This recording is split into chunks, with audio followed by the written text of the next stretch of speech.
Hi, my name is Ahmed. I come from the glorious country of Iraq, and I'm a born Muslim.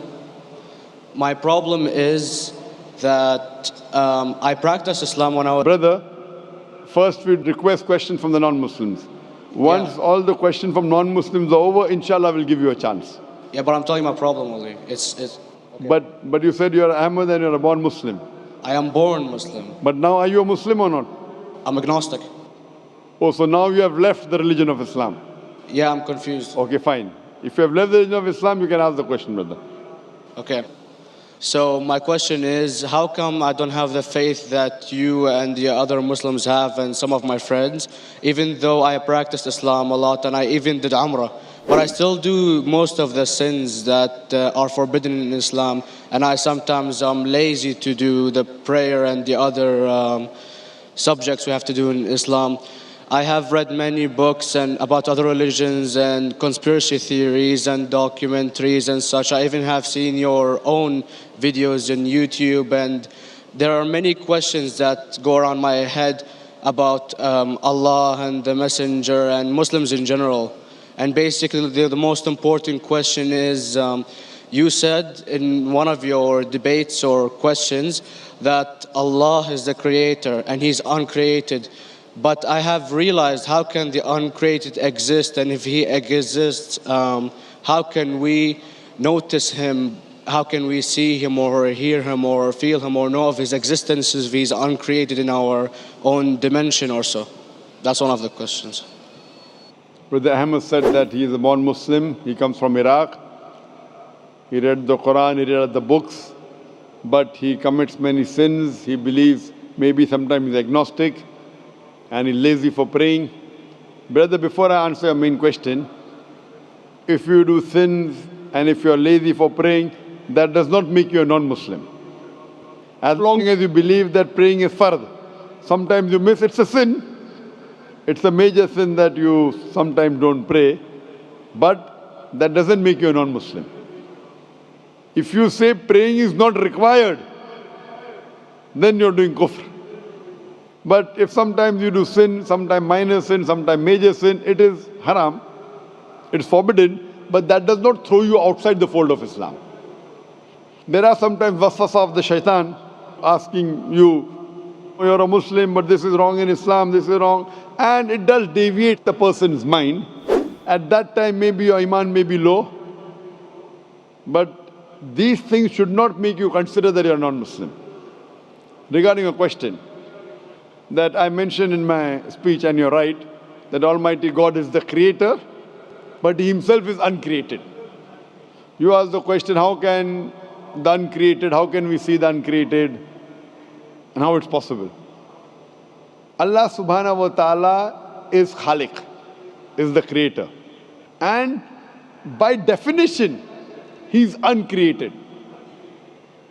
Because normally people say that when they try and prove in logic that everything has a creator, who created this table, the carpenter, from where he got, from the tree, who created the tree, so it goes back to Allah. So when many of the people try to convince an atheist, they try and say that everything has a creator, and then they get trapped when the atheist asks him, who created Allah? So if you hear my tapes, I never go that way. I ask the atheist that how did you come to know about the universe? How did you come to know about the functioning of the stars, of the sun?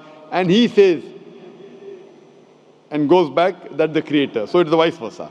So if you know how to deal with logic, you don't trip over this problem with the atheist trap, the Muslims or the believers, by saying who created Allah. By definition, Allah is uncreated. And if you ask the question, who created Allah? If you have heard my tapes, I give the reply. That suppose a person comes and says that my brother John. Yeah, I know, I saw that, I heard that's funny, but I mean, how does he exist if he's uncreated? Not that is Allah. Yeah. That's the difference between you and Allah. How does he exist? Means he was existing. He doesn't have a beginning. You and I have a beginning, that's human being. So that is the difference between us and Allah. You can't say that Allah has to be like us. If Allah is like you and me, why should we worship Him? I see, but have you heard of the phenomenon, the Big Brother? used by various orders and political agendas to control the people and such by implementing it into multiple gods. And then later on, it became a monotheistic religions all over the world to make it easier for Big the Brother, people to. sorry, I've never heard of the religion Big Brother. It's not a religion. It's like a theory, an idea, basically. For What does it example, say? yes. What does this idea say? What does it say? Is that when you have a big brother, it's easier for you to live life.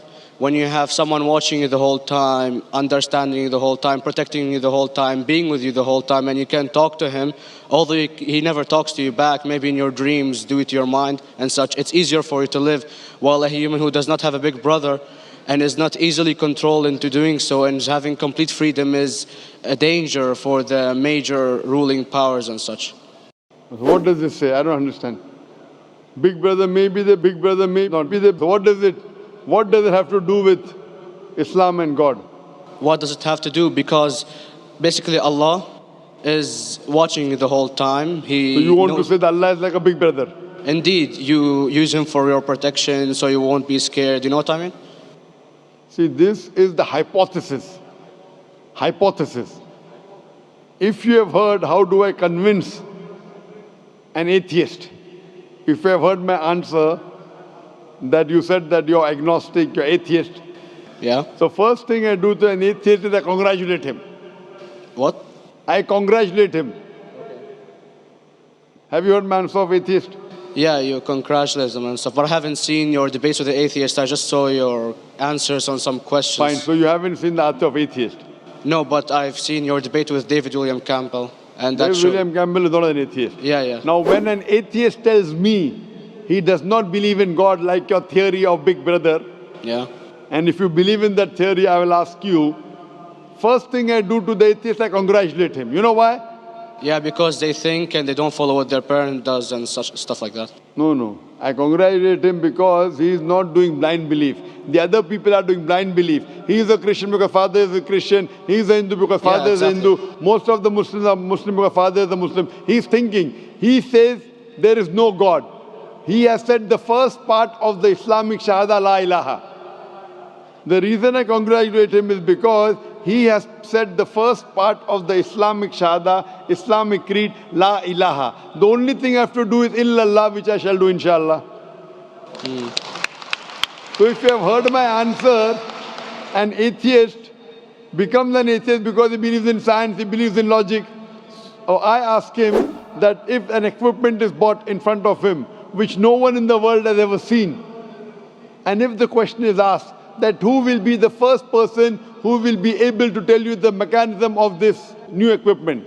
What is the answer? Of course, he's going to tell you the producer or the maker of this equipment. Creator, producer, maker. So when we ask him questions that how did this universe come into existence, he will talk about the Big Bang. This what we're going to talk is already mentioned in the Quran 1400 years ago in Surah Anbiya chapter number 21 verse number 30. Avalam yaral lazina kafaru anna samawati wal arda kanat ratkum fataknahuma. Do not the unbelievers see that the heavens and the earth were joined together and we clove them asunder. This what you came to know 50 years back is mentioned in the Quran 1400 years ago. Who could have mentioned that? Well, in various civilizations in like 2000 or 5000 BC before Islam came or Christianity itself, there was various civilizations that are good in astronomy and they know more about our solar system than we do now, sadly. Brother, your knowledge of science is little, not in-depth. I do agree. There are certain things which were known as hypotheses. For example, we came to know, we were proved that the earth was spherical in 1577. I know that in 6th century BC, there were Pythagoreans who believed that the earth was spherical. But the same Pythagoreans who believed the earth was spherical also believed that the earth was the center of the universe, which is wrong. You show me one civilization which believes 100% what the Quran has mentioned. I challenge you. What you say, so do you mean to say there was a person who said, okay, this civilization, out of 100 things, these 2 things are right. Out of 100 things, these 5 things are right. Out of this 100, and picked and chose. Who can do that? No one besides the Creator. Even if you know that there were 10 different civilizations, hundreds of civilizations, there is not a single civilization that you know in the past which knew 100% of science what we know today. So where is your logic? Where is your theory? I do know that certain things were hypotheses, which were proved later on. But there is not a single civilization which knows everything what is mentioned in the Quran. So the answer goes back to the original question, who could have collected this in the Quran?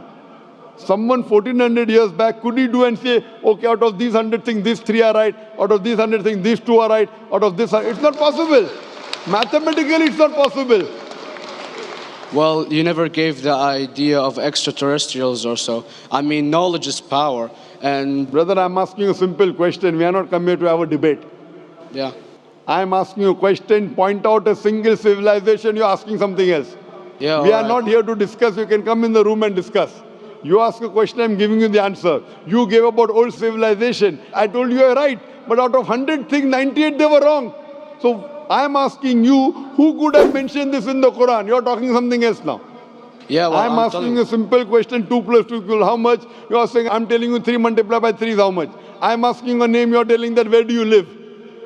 I'm asking a simple question, name me a single civilization which has everything what was mentioned in the Quran. Do you know of any or not? Yes or no? Well, not everything, of course. Even not 10%. Why? Babylon knows of most of the planets and such. Planet is not the only thing mentioned in the Quran. There are 1,000 things mentioned in the Quran. To say what 1,000 things are mentioned in the Quran, 10% would be equal to 100 things.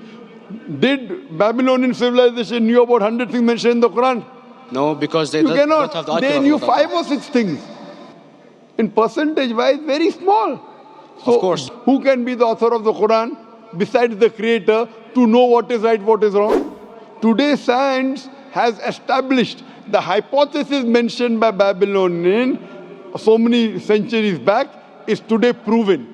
So these were hypotheses in the past, which out of them many have been rejected, some have been accepted. So to collect all which is 100% correct has to be from the creator and no one else. Hope that answers the question.